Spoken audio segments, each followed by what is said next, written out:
Hello, welcome to Bright Board Learning. मैं हूं आपके साथ डॉक्टर वर्षा भारद्वाज और मैं आज आपको पढ़ाने वाली हूं रेस्पिरेशन इन प्लांट्स।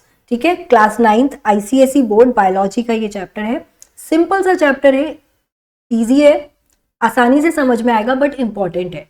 देखो, जैसे हम लोग खाना खाते हैं, खाने से हमको एनर्जी मिलती है, ऐसे ही प्लांट्स को भी एनर्जी चाहिए ग्रोथ के लिए, है ना। बहुत सारे ऐसे इंपॉर्टेंट फंक्शंस हैं जिसके लिए उनको एनर्जी की रिक्वायरमेंट है, जैसे कि सॉइल से वाटर एब्जॉर्ब करना है, या फिर हम कहें कि उनको ग्लूकोज से स्टार्च बना के उसको अपने प्लांट्स में स्टोर करना होता है स्टार्च को। ठीक है, तो इन सब प्रोसेसेस के लिए प्लांट्स को भी क्या चाहिए, एनर्जी चाहिए। और वो एनर्जी कैसे मिलती है प्लांट्स को? प्लांट्स को एनर्जी मिलती है रेस्पिरेशन से। रेस्पिरेशन के थ्रू क्या करते हैं प्लांट्स? ऑक्सीजन अपने अंदर लेते हैं और उससे जो ग्लूकोज फोटोसिंथेसिस से प्रोड्यूस हुआ है उसका ब्रेकडाउन होता है। ठीक है, उस ब्रेकडाउन से रिलीज होती है एनर्जी। फाइन, तो चलो हम इस चैप्टर को शुरू करते हैं। ध्यान से सुनिएगा, पढ़िएगा। चैप्टर को रीड करना है आपको अपनी बुक से। ठीक है, पहले आप यहाँ पे चैप्टर को समझो, फिर आप अपनी बुक से चैप्टर को रीड करना। डाउट्स होते हैं तो अपने क्वेश्चंस आप पूछ सकते हो, कमेंट्स में पूछ सकते हो मेरे से। सबसे पहले रेस्पिरेशन होता क्या है? देखो, मैंने आपको प्रोसेस समझाया ना कि प्लांट्स ऑक्सीजन लेते हैं और उससे जो ग्लूकोज बनाया है फोटोसिंथेसिस के टाइम पे उसका ब्रेकडाउन होता है। ठीक है, तो respiration is the breakdown of glucose. All living cells in plants and animals require energy for its function. Plants हो या एनिमल्स हो, सभी लिविंग सेल्स को एनर्जी चाहिए अपने सारे फंक्शंस, इवन डाइजेशन के लिए भी एनर्जी चाहिए। ठीक है, जो भी फंक्शंस बॉडी परफॉर्म कर रही है ग्रोथ के लिए, तो उसके लिए क्या है, एनर्जी चाहिए। प्लांट्स को भी अपने कुछ फंक्शंस के लिए, जैसे कि रूट से वाटर एब्जॉर्प्शन हो गया, ठीक है, ग्लूकोज को स्टार्च में कन्वर्ट करना हो गया, इन सब प्रोसेसेस के लिए प्लांट्स को भी एनर्जी चाहिए। ये एनर्जी कहाँ से अवेलेबल होती है? ग्लूकोज के ब्रेकडाउन से। ठीक है, respiration is the process of breakdown of glucose, ठीक है, in the presence of oxygen. respiration is the, तो respiration क्या है बेटा? it is the breakdown of glucose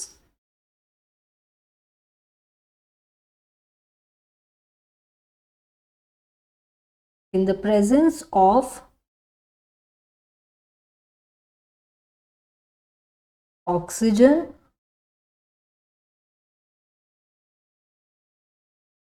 to release energy। ठीक है, अब ये जो ब्रेकडाउन है हम इस इक्वेशन में देख सकते हैं। This is glucose, C6H12O6 is glucose.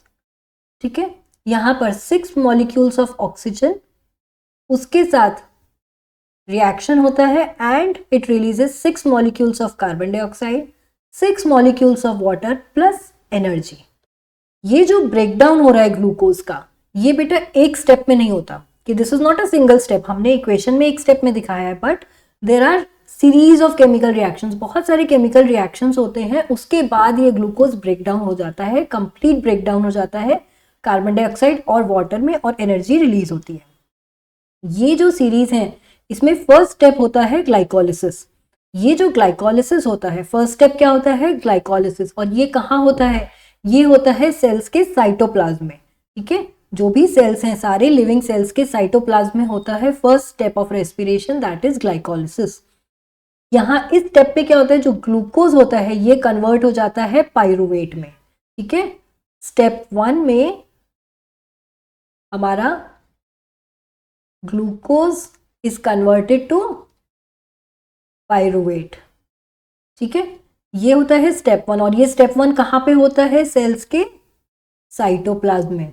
ठीक है, और इस स्टेप को क्या बोलते हैं? इसको बोलते हैं ग्लाइकोलिसिस। जो नेक्स्ट स्टेप होता है स्टेप 2, ये होता है क्रेब्स साइकिल। ठीक है, यहाँ पे जो हमारा पाइरूवेट है that is broken down into carbon dioxide, water और एनर्जी रिलीज होती है। ठीक है, स्टेप 2 जो होता है प्लांट्स में, ठीक है, ये होता है माइटोकॉन्ड्रिया में। कहाँ पर होता है ये? सेल्स के माइटोकॉन्ड्रिया में। और इसमें क्या होता है, जो पायरुवेट है that is broken down into carbon dioxide and water, plus release होती है एनर्जी। ठीक है, यहाँ जो हमारा पायरुवेट है वो ब्रेक डाउन हो जाता है, कार्बन डाइऑक्साइड, वाटर और साथ में एनर्जी रिलीज होती है। ये जो स्टेप होता है स्टेप 2, इसको बोला जाता है क्रेब्स साइकिल। ठीक है, इसे क्या बोलते हैं, क्रेब्स साइकिल, इस प्रोसेस को। अब ये क्रेब्स साइकिल एक लंबा प्रोसेस होता है, इसमें कई सीरीज ऑफ स्टेप्स हैं, जिसमें अल्टीमेटली जो पायरुवेट है that breaks down and releases energy, carbon dioxide, water and energy. ये सारे जो रिएक्शंस हैं ये किसी ना किसी पर्टिकुलर एंजाइम की मदद से होते हैं, उनकी हेल्प से होते हैं। ठीक है, हर रिएक्शन के लिए एक एंजाइम की ज़रूरत होती है। ठीक है, अभी आपके लिए ज़रूरत नहीं है कि सारे एंजाइम्स के नेम आपको जानने हैं, बस इतना जानिए कि हर स्टेप जो है ये किसी एंजाइम की प्रेजेंस में होता है। ठीक है, एंजाइम्स क्या होते हैं, एंजाइम्स किसी भी रिएक्शन को स्पीड अप करते हैं, उसको कैटालाइज करती हैं। ठीक है, कैटालिसिस बोलते हैं ना कि एनर्जी, जो भी प्रोसेस हो रहा है केमिकल रिएक्शन, उसकी स्पीड को इंक्रीज कर देती हैं, तो एंजाइम्स यही काम करती हैं। अब जब ग्लूकोज का ब्रेकडाउन होता है, ठीक है, उस समय पे कुछ एनर्जी रिलीज हो रही है, ये एनर्जी हीट की फॉर्म में कन्वर्ट हो जाती है कुछ पार्ट, और जो लार्ज पार्ट है, मेजर पार्ट है इस एनर्जी का, वो चेंज हो जाता है एटीपी की फॉर्म में। एटीपी होता है एडेनोसिन ट्राइफॉस्फेट, इसको एनर्जी करेंसी भी बोलते हैं, energy currency of the cell. ठीक है, तो जब भी रेस्पिरेशन होता है, ग्लूकोज का ब्रेकडाउन होता है, तो उसमें कुछ एनर्जी तो हीट की फॉर्म में रिलीज होती है, और जो मेजर पार्ट है एनर्जी का वो चेंज हो जाता है एटीपी में। ATP is the adenosine triphosphate. ठीक है, इट इज एडेनोसिन ट्राइफॉस्फेट, और जब भी सेल को एनर्जी की रिक्वायरमेंट होती है वो इसी एटीपी से यूज करता है एनर्जी। ठीक है, तो जब भी एटीपी से एनर्जी चाहिए होती है, तो सेल को जब भी एनर्जी चाहिए वो क्या करता है, इस एटीपी से एनर्जी ले लेता है, एंड ये कन्वर्ट हो जाता है एटीपी एडीपी में। ADP means adenosine diphosphate. ठीक है, एक फॉस्फेट इसमें से निकल गया, ट्राई था ना, ट्राई मींस 3। ठीक है, tri means 3 and di means 2, तो यहाँ क्या हुआ, एक इनऑर्गेनिक फॉस्फेट रिलीज हो गया, और ये यूज हो जाता है जो भी प्रोसेस के लिए सेल को चाहिए एनर्जी उसमें यूज होगी, और ये एटीपी चेंज हो जाता है हमारा एडीपी यानी एडिनोसिन डाइफॉस्फेट में। यहाँ पे जब भी रेस्पिरेशन से दोबारा एनर्जी प्रेजेंट, रेस्पिरेशन तो हो ही रहा है, उससे एनर्जी फिर वापस प्रोड्यूस हो रही है, और उस एनर्जी को लेके ये एडीपी वापस कन्वर्ट हो जाता है हमारा एटीपी में, मतलब एडिनोसिन डाइफॉस्फेट वापस एटीपी में कन्वर्ट हो जाता है। ठीक है, ADP is reconverted to ATP when more energy is available through breakdown of glucose. ठीक है, वापस जब ग्लूकोज का ब्रेकडाउन हो रहा है, कैसे हो रहा है, रेस्पिरेशन से, तो जब वापस से एनर्जी अवेलेबल है तो ये एडीपी एडिनोसिन डाइफॉस्फेट वापस कन्वर्ट हो जाएगा एडिनोसिन ट्राइफॉस्फेट में।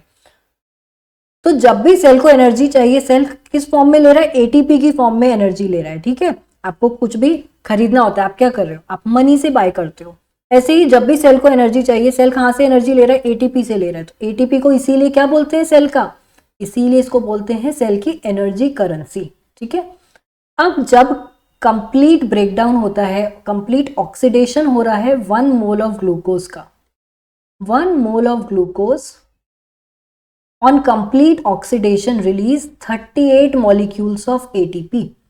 तो 1 मोल ऑफ ग्लूकोज का जब कंप्लीट ऑक्सीडेशन होता है, यानी कि उससे कार्बन डाइऑक्साइड और वाटर बन रहा है, वो पूरी तरह ब्रेकडाउन हो गया है, उसमें उस प्रोसेस में रिलीज होते हैं 38 मॉलिक्यूल्स ऑफ एटीपी। ठीक है, अब ये जो हमारा रेस्पिरेशन होता है ना, ये होता है कौन सा process, it is a catabolic process. Catabolic मतलब यहाँ पे ब्रेकडाउन हो रहा है। ठीक है, किसी चीज का टूटना, ग्लूकोज क्या है, ब्रेक कर रहा है, तो यहाँ पे ब्रेकडाउन हो रहा है, तो ये कहलाता है रेस्पिरेशन कैटाबॉलिक प्रोसेस। वहीं जिन प्रोसेसेस में हमारी बॉडी में, प्लांट्स में भी, हम में भी 2 टाइप के प्रोसेसेस होते हैं, एनाबॉलिक एंड कैटाबॉलिक प्रोसेसेस। ठीक है, लिविंग ऑर्गेनिजम्स में 2 टाइप के प्रोसेसेस चलते हैं इनकी बॉडी में। Anabolic and catabolic. एनाबॉलिक जो होता है, जैसे कैटाबॉलिक मैंने बताया कि कब होता है, जब किसी चीज का ब्रेक डाउन हो रहा है, ब्रेक हो रही है कोई चीज, ठीक है। एनाबॉलिक प्रोसेस क्या होता है, एनाबॉलिक प्रोसेस में कोई चीज बन रही है ना, कंस्ट्रक्शन हो रहा है, यहाँ पे फॉर्मेशन हो रहा है किसी चीज का, किसी प्रोडक्ट का, तो वो कहलाते हैं एनाबॉलिक प्रोसेस। जो कैटाबॉलिक प्रोसेस होते हैं इसमें एनर्जी रिलीज होती है बेटा, ठीक है। कैटाबॉलिक प्रोसेसेस एनर्जी रिलीज करते हैं, वहीं जो एनाबॉलिक प्रोसेसेस होते हैं यहाँ पर कोई एनर्जी रिलीज नहीं होती, यहाँ एनर्जी कंज्यूम होती है, ठीक है, यहाँ एनर्जी कंज्यूम होती है। तो metabolic activities in living organisms are of two types, दो टाइप की होती हैं, anabolic and catabolic. Anabolic activities constructive या बायोसिंथेटिक प्रोसेस है। बायोस मीन्स लाइफ और सिंथेसिस मीन्स प्रोड्यूस करना, ठीक है। Bio means life and synthesis mean, synthetic means synthesis, कोई चीज प्रोड्यूस करना, ठीक है। तो जो भी लाइफ के लिए इंपॉर्टेंट केमिकल कंपाउंड्स हैं, जो भी चीजें जरूरी हैं, उनका सिंथेसिस जिन प्रोसेसेस में हो रहा है वो बायोसिंथेटिक प्रोसेसेस यानी एनाबॉलिक प्रोसेसेस कहलाते हैं। ये प्रोसेसेस एनर्जी कंज्यूम करते हैं, जैसे कि फोटोसिंथेसिस इज एन एग्जांपल। यहाँ पर क्या हो रहा है, सनलाइट है ना, एनर्जी को यूज करके प्लांट्स क्या कर रहे हैं, डिफरेंट रॉ मटेरियल से ग्लूकोज बना रहे हैं, carbon dioxide plus water plus energy, energy consume कर रहे हैं, सनलाइट है, और इससे बना रहे हैं क्या, प्रोसेस से बन रहा है ग्लूकोज। तो ये क्या हो रहा है, ये एक एनाबॉलिक प्रोसेस है, फोटोसिंथेसिस, ठीक है। कैटाबॉलिक प्रोसेस क्या होते हैं, डिस्ट्रक्टिव, यहाँ पे कोई चीज ब्रेक हो रही है, टूट रही है, ब्रेकिंग डाउन प्रोसेसेस, यहाँ पर एनर्जी रिलीज होती है, इट प्रोड्यूसेस एनर्जी, जिसमें रेस्पिरेशन हमारा एक एग्जाम्पल है कैटाबॉलिक प्रोसेस का। ये मैंने आपको बता दिया, glucose is broken down to release carbon dioxide, water and energy.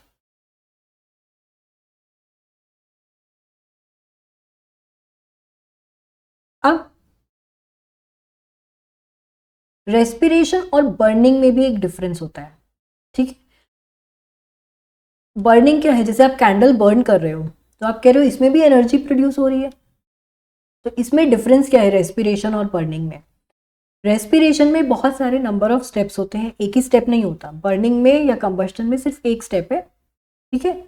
यहाँ पर एंजाइम्स की जरूरत होती है, इसमें कोई एंजाइम्स की जरूरत नहीं है, it is carried out by heat, ठीक है। ये बायोकेमिकल प्रोसेस है, रेस्पिरेशन एक बायोकेमिकल प्रोसेस होता है जो लिविंग ऑर्गेनिजम्स के अंदर हो रहा है। बर्निंग लिविंग ऑर्गेनिजम्स के अंदर नहीं होता है, it's a physico chemical process, एक फिजिकल चेंज हो रहा है, केमिकल चेंज हो रहा है वहाँ पे, है ना। लेकिन कोई ये लाइफ किसी लिविंग ऑर्गेनिज्म के अंदर नहीं होता है, ठीक है।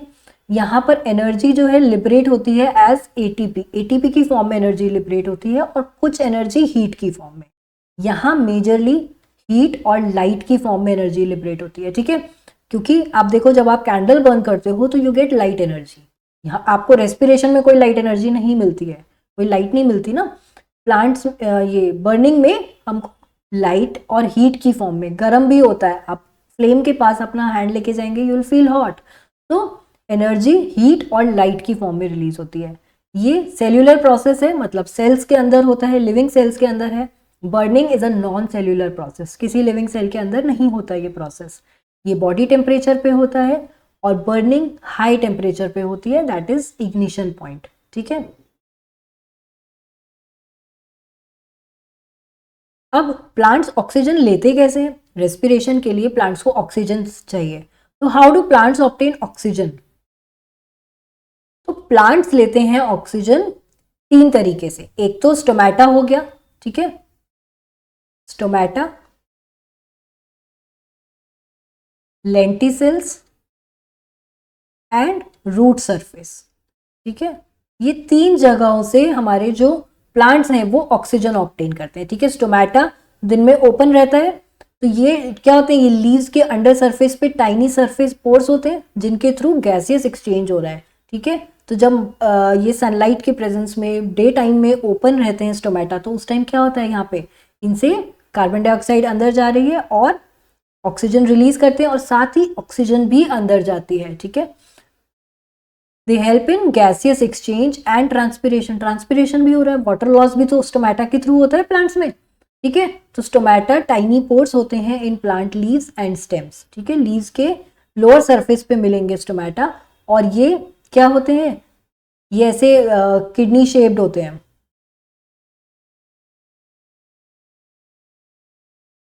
ऐसे 2 गार्ड सेल्स होते हैं,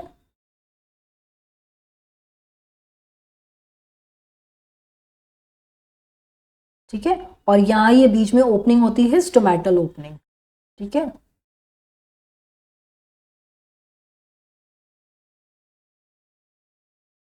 ठीक है, ये होता है तो स्टोमेटा हो गया, stomata openings are guarded by kidney shaped guard cells, और ये दोनों क्या है, ये हैं गार्ड सेल्स, ये किडनी शेप्ड गार्ड सेल्स होते हैं। तो यहाँ ये जो ओपनिंग है, ये जो ओपनिंग है इसके थ्रू गैसियस एक्सचेंज हो रहा है, ठीक है, कार्बन डाइऑक्साइड और ऑक्सीजन अंदर जा रही है और साथ में वाटर वेपर्स बाहर आ रहे हैं और ऑक्सीजन भी रिलीज हो रही है, ठीक है। दूसरे ये स्टेम्स पे ये लेंटिसेल्स होते हैं ऐसे, ठीक है, लेंस शेप्ड ओपनिंग्स होती हैं, mostly found on the stem of woody plants, जो बड़े बड़े ट्रीज हैं या वुडी प्लांट्स हैं उनकी स्टेम्स पे आपको देखने को मिलेंगे ये लेंस शेप्ड ओपनिंग्स, ठीक है, और ये भी यहाँ से भी गैसियस एक्सचेंज होता रहता है। तीसरा होता है general surface of the roots, जो रूट्स हमारे सॉइल में से ऑक्सीजन एब्जॉर्ब करते हैं, उसमें से ऑक्सीजन लेते रहते हैं, ठीक है। जब हमारी जो वाटर लॉग्ड सॉइल्स हैं, यानी कि जहाँ पे पानी भरा हुआ है, या आप देखो फार्म्स में किसान जो फार्मर्स होते हैं वो टिलिंग करते हैं सॉइल की, है ना, सॉइल को ऊपर नीचे मूव करते हैं, आप प्लांट्स में अपने पॉट्स वगैरह में भी करते हैं हम लोग, है ना, ऐसे वो खुरपी से उसको खोदते हैं, मिट्टी को ऊपर नीचे करते हैं। व्हाट इट डज, वो सॉइल पार्टिकल्स के बीच में एयर को ट्रैप करता है, ठीक है, वहां पे एयर चली जाती है, एयर जाती है तो वो ऑक्सीजन रूट्स को अवेलेबल है। अगर हम सॉइल में टिलिंग नहीं करते हैं या वाटर लॉग्ड एरियाज हैं जहाँ पे बहुत ज़्यादा पानी भरा हुआ है, वहाँ क्या होगा, सॉइल में ऑक्सीजन की कमी हो जाती है, ठीक है। तो जब क्या होगा, सॉइल में ऑक्सीजन की कमी हो जाएगी तो रूट्स सॉइल ऑक्सीजन नहीं ले पाएंगे, इससे रूट्स की डेथ हो जाती है, प्लांट्स भी जो है ज़्यादा टाइम सर्वाइव नहीं कर पाते हैं, ठीक है। ये इसीलिए जो है सॉइल को ये टिल किया जाता है फार्म्स में, है ना, तो रूट्स के लिए भी रेस्पिरेशन करना ज़रूरी होता है।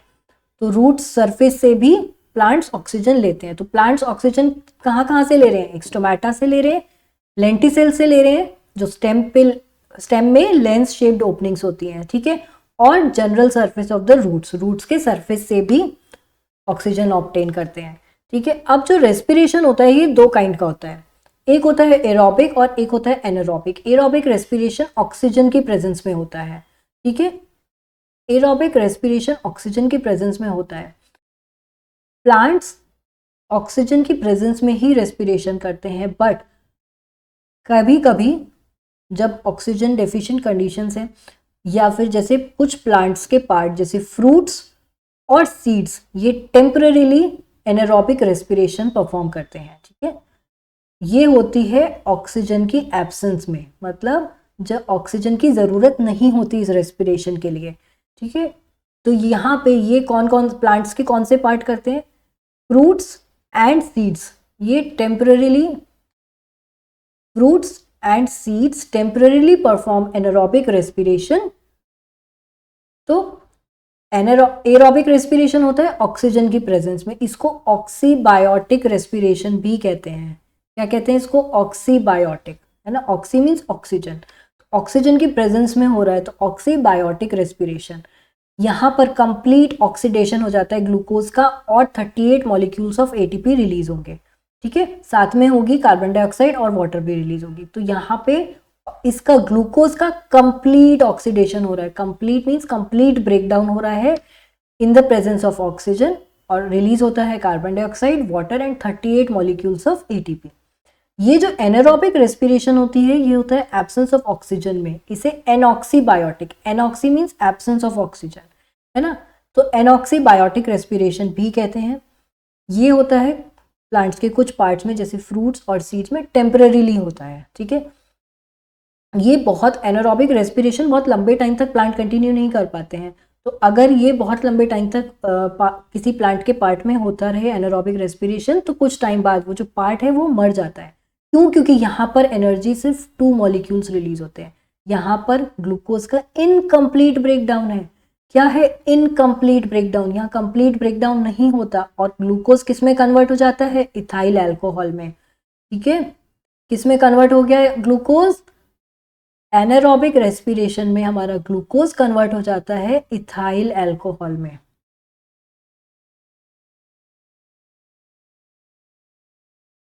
इथाइल अल्कोहल या इथेनॉल।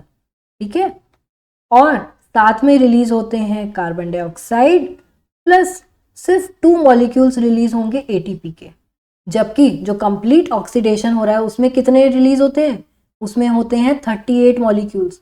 तो 38 मॉलिक्यूल्स ऑफ एटीपी रिलीज होते हैं किसमें, एरोबिक रेस्पिरेशन में, और एनारोबिक में सिर्फ 2 मॉलिक्यूल्स रिलीज होते हैं। तो यहाँ पर इतनी सफिशिएंट एनर्जी नहीं मिल पाती है प्लांट को। इसीलिए अगर ये लंबे टाइम तक एनारोबिक रेस्पिरेशन कोई प्लांट का पार्ट परफॉर्म करता रहता है तो वो पार्ट कुछ टाइम बाद मर जाता है। ठीक है, तो यहाँ पे समझ में आया इनमें डिफरेंस क्या है, एनर्जी इसमें ज्यादा रिलीज होती है एरोबिक में और एनारोबिक में कम होती है। ये मैंने बता दिया आपको कि anaerobic respiration can not continue for long in a plant part and ultimately the part dies. ठीक है, वो पार्ट अल्टीमेटली मर जाता है, क्योंकि ये बहुत टाइम तक क्यों नहीं कंटिन्यू हो पाएगा, क्योंकि इतनी एनर्जी रिलीज ही नहीं हो रही है जितनी प्लांट को चाहिए।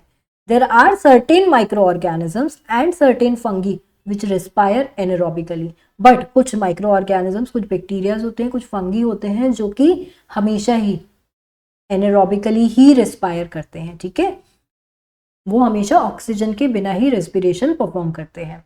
तो वो कुछ बैक्टीरियाज होते हैं और कुछ फंगी। अब इनमें डिफरेंस देख लेते हैं। It occurs in the presence of oxygen, aerobic respiration oxygen की प्रेजेंस में होगी, एनारोबिक एब्सेंस ऑफ ऑक्सीजन में। ठीक है, जो एरोबिक रेस्पिरेशन है इसमें ग्लूकोज का कंप्लीट ऑक्सीडेशन, कंप्लीट ब्रेकडाउन होता है, वहीं एनारोबिक रेस्पिरेशन में इनकम्प्लीट ब्रेकडाउन होगा।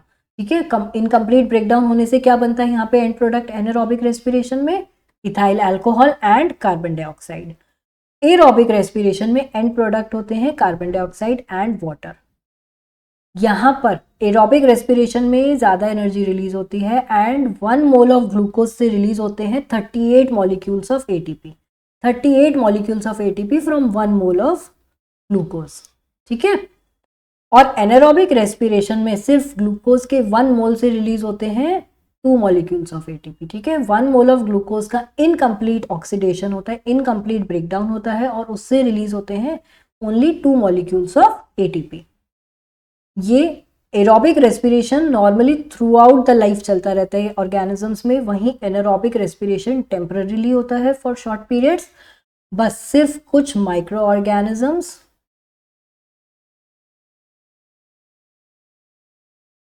और फंगी में, कुछ फंगी में ये हमेशा लाइफ लॉन्ग चलता है। ठीक है, अब ना हम कुछ एक्सपेरिमेंट्स देख लेते हैं जो रेस्पिरेशन के कुछ पॉइंट्स हैं जिनको प्रूव करेंगे। ठीक है, जैसे पहला एक्सपेरिमेंट है to prove oxygen is used up in respiration. मतलब ये एक्सपेरिमेंट प्रूव करता है कि रेस्पिरेशन में ऑक्सीजन यूज हो रही है।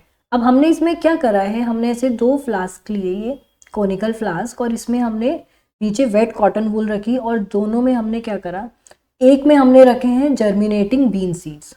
ठीक है, इसमें हमने डाले जर्मिनेटिंग बीन सीड्स, यहाँ पे जर्मिनेटिंग बीन सीड्स हैं। वहीं बी में हमने क्या करा, जो सोक्ड सीड्स थे उनको हमने बॉईल करा।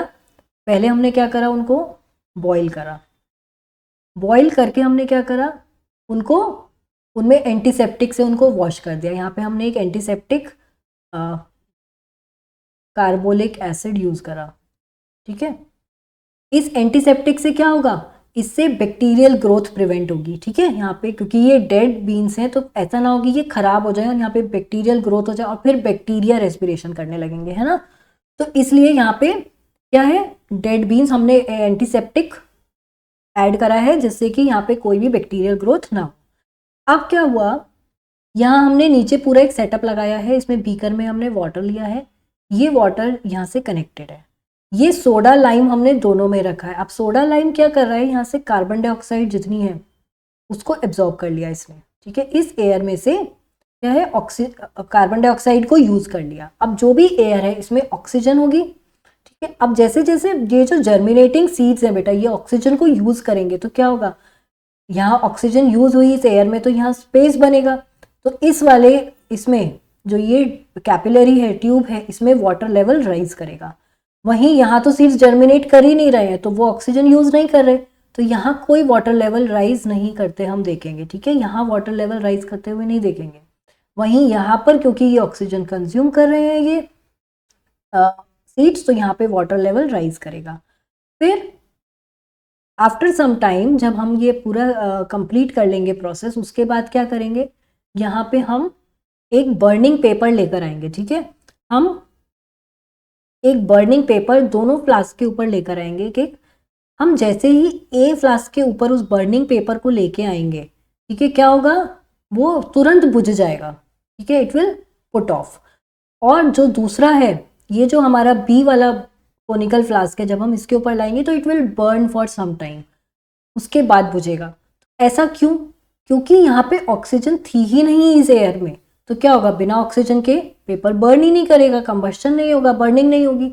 वहीं यहाँ पर क्योंकि ऑक्सीजन यूज ही नहीं हुई है, क्योंकि सीड्स जर्मिनेट नहीं कर रहे थे, ठीक है, ये डेड सीड्स थे, तो यहाँ पर क्या होगा, यहाँ पर क्योंकि ऑक्सीजन ही यूज नहीं हुई तो ये पेपर जो है हमारा थोड़ी देर तक जलेगा और उसके बाद फिर बुझ जाएगा।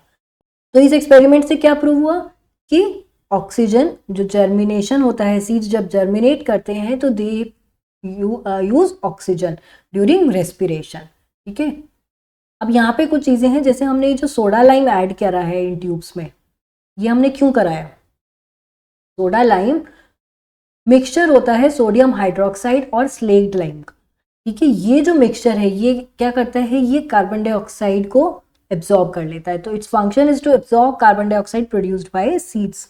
तो जब सीड्स ऑक्सीजन यूज करेंगे और कार्बन डाइऑक्साइड को रिलीज करेंगे तो उस कार्बन डाइऑक्साइड को ये यूज कर लेगा, एब्जॉर्ब कर लेगा, ठीक है। A proper experiment must have two components. अब हमने ये दो सेटअप क्यों लगाए, हम तो एक से भी समझ सकते थे ना, लेकिन हमने दो क्यों लगाए। हर प्रॉपर एक्सपेरिमेंट में दो सेटअप होते हैं, एक जो हमारा मेन एक्सपेरिमेंटल सेटअप है और दूसरा होता है कंट्रोल सेटअप, ठीक है। जो दूसरा होता है वो कंट्रोल सेटअप होता है। कंट्रोल सेटअप में क्या होता है, दोनों ही इन सेटअप्स में सारी कंडीशंस ऑलमोस्ट सिमिलर होंगी, सिर्फ एक कंडीशन डिफरेंट होती है जिसको हम बेसिकली स्टडी कर रहे हैं, ठीक है। तो जो कंट्रोल सेटअप होगा उसमें वही कंडीशन मिसिंग होती है जो हमें स्टडी करनी है, तो यहाँ पे हमने इसीलिए डेड सीड्स लिए, ठीक है। Every condition is similar in both the setup except one. एक कोई भी कंडीशन जिसको हम स्टडी कर रहे हैं, है ना, जो हमें स्टडी करनी है कि जर्मिनेटिंग सीड्स ऑक्सीजन यूज करते हैं, तो हमने क्या करा, हमने सीड्स से जर्मिनेटिंग नहीं रखे, हमने सीड्स डेड रखे तो ऑक्सीजन यूज ही नहीं होगी, तो हमें क्या करना है, हमने उस कंडीशन को मिसिंग करा है, ठीक है। जो हमें कंडीशन स्टडी करनी होती है उसको हम यहाँ पे कंट्रोल सेटअप में नहीं लेते हैं उस कंडीशन को, और इसको बोलते हैं कंट्रोल सेटअप। नेक्स्ट है experiment to prove carbon dioxide is produced during respiration in germinating seeds. अब हम यहाँ पे क्या करेंगे, हमें यहाँ पे प्रूव करना है कि जर्मिनेटिंग सीड्स में रेस्पिरेशन के टाइम पे कार्बन डाइऑक्साइड प्रोड्यूस हो रही है। तो हमने क्या करा, हमने दो फ्लास्क लिए ए एंड बी, एक में हमने वही सोक्ड बीन्स लिए और वेट कॉटन वूल पे रखा, दूसरे में हमने बॉइल्ड बीन्स लिए जिन्हें हमने कार्बोलिक एसिड से फिर ट्रीट किया है, कार्बोलिक एसिड ऐड किया है to prevent to act as antiseptic to prevent the bacterial growth, ठीक है, यहाँ पे जिससे बैक्टीरिया की ग्रोथ ना हो। तो यहाँ पे हमने बॉइल्ड बीन्स लिए, उन्हें भी हमने वेट कॉटन वूल पे रखा। अब कुछ दिन हमने इसको छोड़ा, इस प्रोसेस इसको थोड़े टाइम के लिए हमने छोड़ दिया इनको फ्लास्क को, ठीक है, रेस्पिरेशन के लिए। हम देखेंगे फिर हमने क्या करा, हमने इसको टिल्ट करा, हर फ्लास्क को हमने लाइम वाटर के ऊपर टिल्ट करा, ठीक है। अब क्या होगा, क्योंकि कार्बन डाइऑक्साइड वेट में क्या होता है, एयर से हैवी होती है, तो ये नीचे अपने आप इसमें मूव कर जाएगी इस टेस्ट ट्यूब में, और इसमें है लाइम वाटर, क्योंकि ए वाली ट्यूब फ्लास्क को जब हम टिल्ट करेंगे लाइम वाटर वाली टेस्ट ट्यूब के ऊपर, तो ये जो लाइम वाटर है ये हमारा टर्न कर जाएगा मिल्की, ठीक है, ये मिल्की हो जाएगा। वहीं जब हम बी वाली जो फ्लास्क है इसको टिल्ट करेंगे हम इस लाइम वाटर के ऊपर, यहाँ कोई लाइम वाटर मिल्की नहीं होगा, ठीक है। बी के केस में लाइम वाटर मिल्की नहीं होगा। ऐसा क्यों? क्योंकि जो सोक्ड बीन्स थे ए में, ये जर्मिनेट कर रहे थे। ये जैसे ही जर्मिनेट किया इन्होंने, तो यहाँ पे क्या हुआ, इन्होंने जैसे ही जर्मिनेट किया, ये जर्मिनेट कर रहे थे, उस प्रोसेस में ये रेस्पिरेशन परफॉर्म कर रहे थे और उससे रिलीज हो रही थी कार्बन डाइऑक्साइड। ठीक है, रेस्पिरेशन में कार्बन डाइऑक्साइड रिलीज हो रही थी और इसी कार्बन डाइऑक्साइड से क्या हुआ, लाइम वाटर मिल्की हो गया। तो lime water turns milky prove करता है कि यहाँ पर फ्लास्क में कार्बन डाइऑक्साइड प्रेजेंट थी। इसका मतलब क्या हुआ, रेस्पिरेशन में कार्बन डाइऑक्साइड प्रोड्यूस हुई। लेकिन यहाँ तो जो बी फ्लास्क है हमारा, इसमें क्या है, इसमें तो बॉइल्ड सीड्स थे, तो इन्होंने कोई जर्मिनेशन यहाँ हुआ नहीं, और क्योंकि यहाँ जर्मिनेशन नहीं हुआ तो कोई रेस्पिरेशन नहीं हो रहा था, क्योंकि ये डेड सीड्स थे। तो क्या हुआ, जब रेस्पिरेशन ही नहीं हुआ तो कार्बन डाइऑक्साइड रिलीज नहीं हुई। तो यहाँ जब कार्बन डाइऑक्साइड थी ही नहीं, लाइम वाटर मिल्की टर्न नहीं हुआ, इसका मतलब क्या हुआ कि बी फ्लास्क में कोई कार्बन डाइऑक्साइड प्रेजेंट नहीं थी। इसी एक्सपेरिमेंट को, जो हमने ये वाला एक्सपेरिमेंट था, to prove carbon dioxide is produced during respiration in germinating seeds, इसको हम दूसरे तरीके से भी कर सकते हैं एक एक्सपेरिमेंट। इसमें हमने क्या करा, हमने 4 फ्लास्क लिए हैं। ठीक है, एक फ्लास्क में हमने यहाँ से एयर जा रही है, ये एयर पहले जाती है पोटेशियम हाइड्रोक्साइड सॉल्यूशन में। इस पोटेशियम हाइड्रोक्साइड सॉल्यूशन ने क्या करा, इसने कार्बन डाइऑक्साइड को एब्जॉर्ब कर लिया। ठीक है, अब यहाँ से कार्बन डाइऑक्साइड एब्जॉर्ब हो गया, एक फ्री एयर जो कार्बन डाइऑक्साइड के बिना है वो यहाँ से इधर आती है दूसरे बी वाले फ्लास्क में। ठीक है, ये ए है, ये बी है, बी फ्लास्क में ये आई। तो क्योंकि यहाँ क्या है, इस एयर में कोई कार्बन डाइऑक्साइड प्रेजेंट ही नहीं है, तो लाइम वाटर मिल्की नहीं होगा। ठीक है, not milky, it does not turn into milky solution. तो लाइम वाटर मिल्की नहीं हुआ है, इसका मतलब क्या है, एयर कार्बन डाइऑक्साइड फ्री है। अब क्या हुआ, ये जो कार्बन डाइऑक्साइड फ्री एयर है, मतलब यहाँ सिर्फ ऑक्सीजन है, ये एयर गई तीसरे फ्लास्क में जिसमें हमने germinating seeds wet cotton wool पे रखे हुए हैं। अब यहाँ से इस एयर को यूज किया सीड्स ने, यहाँ इन्होंने क्या करा होगा, इन्होंने ऑक्सीजन ली होगी, रेस्पिरेशन परफॉर्म किया और क्या हुआ, कार्बन डाइऑक्साइड रिलीज करी। ये कार्बन डाइऑक्साइड वाली एयर जब तीसरे फ्लास्क में जाएगी, इसमें भी लाइम वाटर है डी।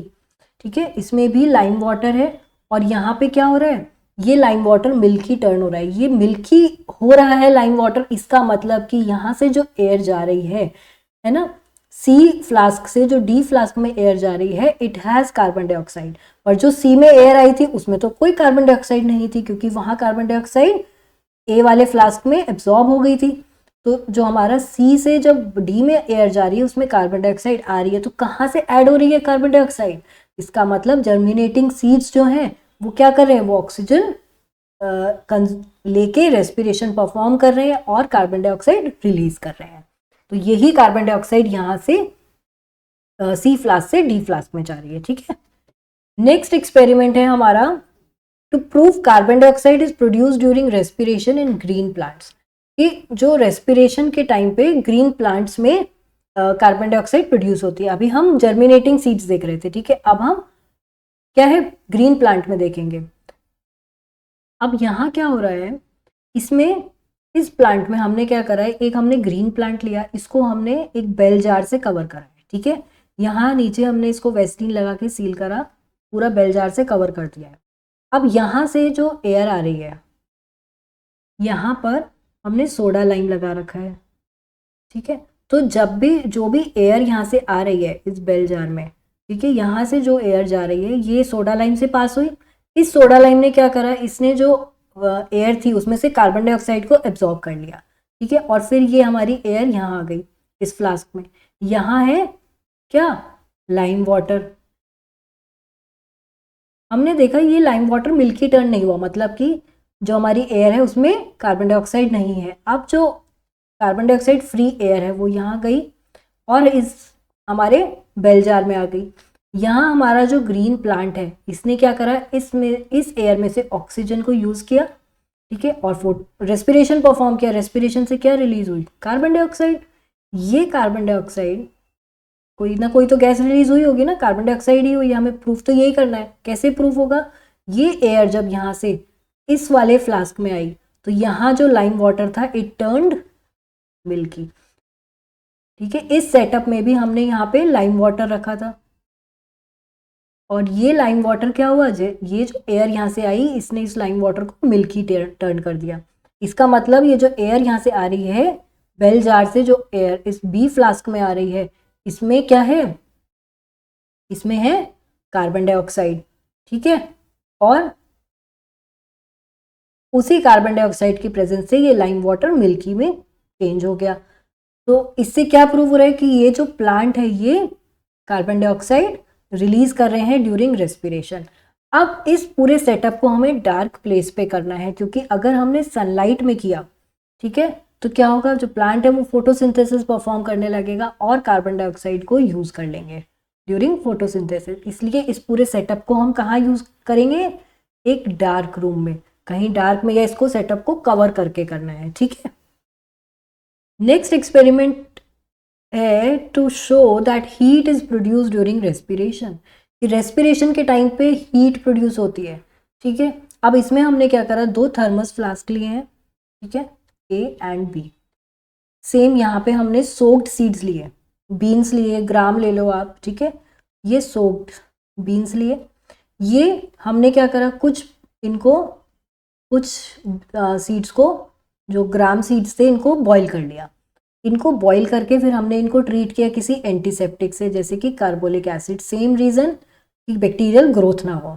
ठीक है, साथ में इनको फिर हमने इन फ्लास्क में डाला, इन सीड्स को, और इसमें हमने एक थर्मामीटर प्लेस किया और इसे एक वेट कॉटन वूल से प्लग कर दिया, फिक्स कर दिया यहाँ पे थर्मामीटर।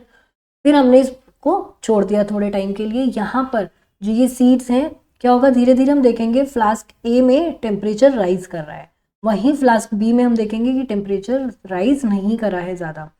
ऐसा क्यों हो रहा है, क्योंकि जो सीड्स हैं ए फ्लास्क में, ये क्या कर रहे हैं, ये रेस्पिरेशन परफॉर्म कर रहे हैं। इससे इनमें क्या हो रहा है, हीट प्रोड्यूस हो रही है, हीट जनरेट हो रही है, और ये हीट से क्या हो रहा है, जो टेम्परेचर है वो राइज कर रहा है यहाँ पे थर्मोमीटर में। वहीं क्योंकि बी वाले फ्लास्क में बॉइल्ड सीड्स थे, तो यहाँ कोई रेस्पिरेशन नहीं था, इसलिए यहाँ टेम्परेचर राइज नहीं करा है। ठीक है, तो ये एक्सपेरिमेंट प्रूव करता है कि heat is produce during respiration. तो नेक्स्ट एक्सपेरिमेंट है टू डिमॉन्स्ट्रेट एनारोबिक रेस्पिरेशन। इसमें हमने क्या करा, हमने एक टेस्ट ट्यूब में मरकरी लिया, मरकरी में हमने कुछ सोक्ड सीड्स डाले। ठीक है, फिर हमने उस टेस्ट ट्यूब को अपसाइड टर्न करा, थंब लगा के, उसके माउथ पे थंब लगा के उसको अपसाइड टर्न करा, और उसको एक मरकरी फिल्ड बीकर में ही रख दिया। ठीक है, इस सेटअप को हमने सेट करा। अब ये जो हमारे सीड्स हैं, ये ऊपर मरकरी के ऊपर फ्लोट करेंगे, क्योंकि सीड्स जो हैं वो लाइट होते हैं एज कम्पेयर टू मरकरी। तो ये हमारे सीड्स फ्लोट करने लगे। हमने इस सेटअप को 2 दिन के लिए रख दिया। एक हमने कंट्रोल सेटअप लिया, जिसमें हमने बॉइल्ड सीड्स लिए और जिनको एंटीसेप्टिक से ट्रीट किया हुआ था। ठीक है, अब हमने क्या देखा, 2 दिन बाद हम देखेंगे कि जो मरकरी का लेवल है ट्यूब में वो कम हो गया है, और यहाँ कुछ गैस है। इस गैस को हमने क्या करा, इस ट्यूब में हमने पोटेशियम हाइड्रोक्साइड की एक स्टिक डाली। तो हम देखेंगे कि ये जो पोटेशियम हाइड्रोक्साइड की स्टिक है, इसने कार्बन डाइऑक्साइड एब्जॉर्ब कर ली, और ये जो मरकरी का लेवल है वापस से राइज कर जाएगा इसमें। अब पोटेशियम हाइड्रोक्साइड डालने से जब ये मरकरी का लेवल राइज हो रहा है, इसका मतलब यहाँ पर जो गैस है वो कौन सी गैस थी, कार्बन डाइऑक्साइड थी, और कार्बन डाइऑक्साइड प्रोड्यूस हुई। इसका मतलब जो ये सीड्स थे, ये क्या कर रहे थे, ये एनारोबिक रेस्पिरेशन परफॉर्म कर रहे थे। एनारोबिक क्यों बोलेंगे हम, क्योंकि यहाँ पे ऑक्सीजन है ही नहीं सीड्स के लिए। मरकरी में क्या है, ऑक्सीजन नहीं होता, यहाँ पे ऑक्सीजन डेफिशिएंट कंडीशंस बन गई हैं, क्योंकि यहाँ हमने मरकरी यूज़ किया। अगर हम वाटर यूज़ करते तो उसमें क्या होता, वाटर के साथ एक प्रॉब्लम थी कि जो हमारा कार्बन डाइऑक्साइड है ये वाटर में डिजोल्व हो सकता है। ठीक है, वाटर में डिजोल्व ऑक्सीजन भी होती है। ठीक है ना, अब ये जो कार्बन डाइऑक्साइड है ये वाटर में डिजोल्व हो जाती, तो हमें पता ही नहीं चलता कि यहाँ पे जो वाटर ये लेवल है इसका वाटर का नीचे नहीं आता, इसलिए हमने मरकरी यूज़ किया। मरकरी डिजोल्व नहीं कार्बन डाइऑक्साइड मरकरी में डिजोल्व नहीं होगी, और यहाँ पे बिल्कुल ऑक्सीजन डेफिशिएंट कंडीशंस थी। तो क्योंकि ऑक्सीजन नहीं थी पर फिर भी कार्बन डाइऑक्साइड प्रोड्यूस हो रही है, इसका मतलब जो हमारे सीड्स हैं वो एनारोबिक रेस्पिरेशन परफॉर्म कर रहे थे। ठीक है, और जो हमारा दूसरा सेटअप होगा, जो कंट्रोल सेटअप है, उसमें हमने डेड सीड्स लिए, बॉइल्ड सीड्स लिए, जिसमें कि कोई मरकरी का लेवल नीचे नहीं आया। इसका मतलब यहाँ पर कोई कार्बन डाइऑक्साइड प्रोड्यूस हुई ही नहीं। अब फोटोसिंथेसिस और रेस्पिरेशन के बीच में डिफरेंस देख लेते हैं।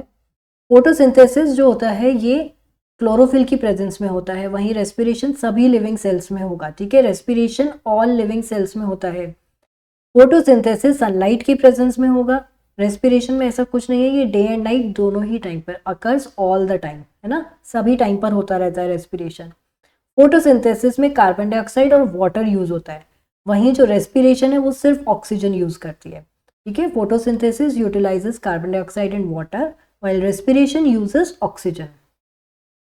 फोटोसिंथेसिस में oxygen as an end product release होता है, ठीक है। लास्ट जो प्रोडक्ट होगा, एंड प्रोडक्ट मतलब जो भी प्रोसेस हो रहा है फोटोसिंथेसिस का, जिसमें कार्बन डाइऑक्साइड और वाटर यूज करके जो ग्लूकोज बन रहा है, उसमें एंड प्रोडक्ट में ऑक्सीजन भी रिलीज होती है। वहीं जो रेस्पिरेशन है, इसमें हमारा जो एंड प्रोडक्ट होता है ग्लूकोज के ब्रेकडाउन से क्या रिलीज होता है, कार्बन डाइऑक्साइड एंड वाटर। ये एनाबॉलिक पाथवे है, मतलब कि ये बायोसिंथेटिक पाथवे, यहाँ पे ग्लूकोज बन रहा है, इसका प्रोडक्शन हो रहा है ना, ग्लूकोज इज प्रिपेयर्ड। वहीं जो रेस्पिरेशन है ये कैटाबॉलिक प्रोसेस है, इसमें फूड का ब्रेकडाउन हो रहा है, ग्लूकोज का ब्रेकडाउन हो रहा है, जिससे एनर्जी रिलीज हो रही है। यहाँ पर लाइट एनर्जी कन्वर्ट होती है केमिकल एनर्जी में और स्टोर हो जाती है, ठीक है, केमिकल एनर्जी में चेंज होकर स्टोर होती है। यहाँ पर जो केमिकल एनर्जी है वो कुछ तो चेंज हो जाती है हीट एनर्जी में, और कुछ पार्ट जो है वो दूसरी एक्टिविटीज़ के लिए यूज हो जाता है एज एटीपी, ठीक है। कुछ पार्ट जो है केमिकल एनर्जी का वो हीट एनर्जी में चेंज हो गया, और बाकी जो है वो वेरियस एक्टिविटीज़ के लिए यूज हो जाता है। अब रेस्पिरेशन तो प्लांट्स भी कर रहे हैं, एनिमल्स भी कर रहे हैं, हम भी रेस्पिरेशन परफॉर्म करते हैं। तो इनमें डिफरेंस क्या होता है respiration in plants and animals? Plants में यहाँ पे कोई गैसियस ट्रांसपोर्ट नहीं होता, मतलब जैसे हमारे एनिमल्स में, हम लोगों में, ह्यूमंस में या मैमल्स में, सब में जो क्या होता है, गैस का ट्रांसपोर्ट होता है। मतलब हमने एयर इनहेल करी, उसके बाद उसमें से ऑक्सीजन हमारे ब्लड के थ्रू हार्ट तक जाती है, दूसरे बॉडी पार्ट्स तक जा रही है, ठीक है। तो यहाँ पर गैस का ट्रांसपोर्ट हो रहा है through blood, gaseous transport is through the blood. और यहाँ जो प्लांट्स हैं इनमें कोई गैस का ट्रांसपोर्ट नहीं होता, सिंपल डिफ्यूजन होता है सेल टू सेल, है ना, एक सेल से दूसरे सेल में गैसेस डिफ्यूज कर जाती हैं।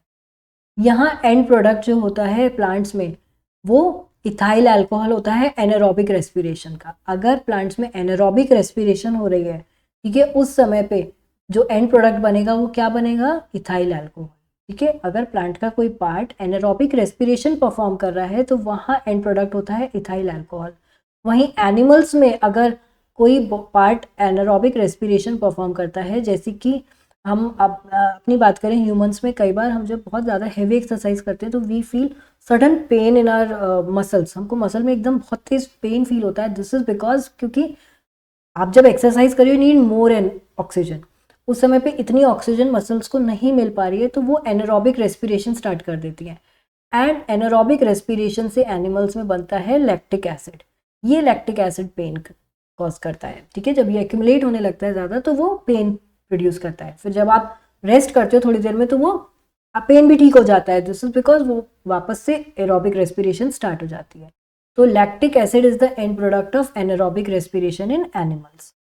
प्लांट्स में रेस्पिरेशन से बहुत ही कम हीट प्रोड्यूस होती है, और वहीं एनिमल्स में ज़्यादा हीट प्रोड्यूस होती है, ठीक है।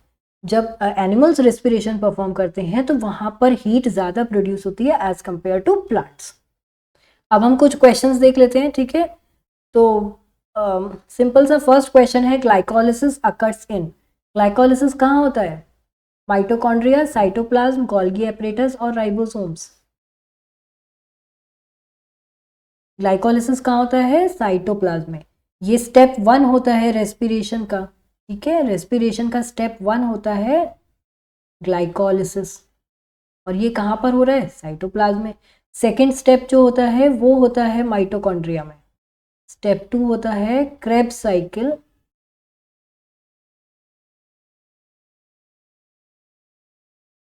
और ये कहाँ होती है? ये होती है माइटोकॉन्ड्रिया में, ठीक है। नेक्स्ट क्वेश्चन है, plants obtain oxygen from which of these parts.